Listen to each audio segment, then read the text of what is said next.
কত সুন্দর করে চীনাদের বাঁশ দিয়ে চেয়ার বানানোটা একবার দেখে দেবেন। দেখেন একটা ছেলে কিভাবে এক মুহূর্তের ভিতরে একটা চেয়ার তৈরি করে ফেলে। দেখুন প্রথমে ছেলেটা প্রথমে চেয়ারের হাতল বানানো হচ্ছে।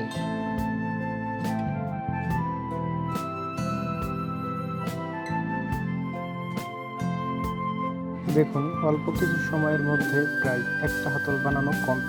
অন্য পাশের হাতাটাও প্রায় শেষের দিকে চলে আসছে কাজটা। দেখেন আস্তে আস্তে কাজটা এত সুন্দরভাবে করছে, মনে হচ্ছে একদম কাঠের তৈরি ফার্নিচারের মতো লাগছে।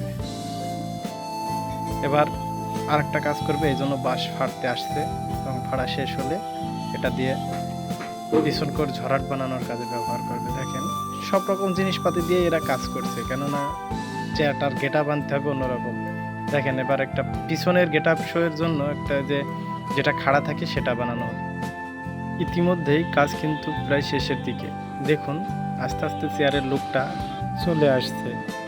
দেখুন এদের কাজ দেখলে আপনি অবাক হয়ে যাবেন, এতটা নিখুঁতভাবে এরা কাজ করে আপনি বিশ্বাসই করতে পারবেন না।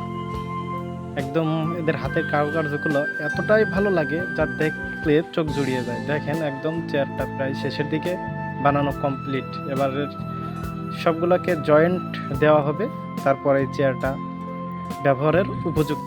চেয়ারটা বানানো শেষ হলে এটা দেখতে কতটা সুন্দর লাগছে দেখুন।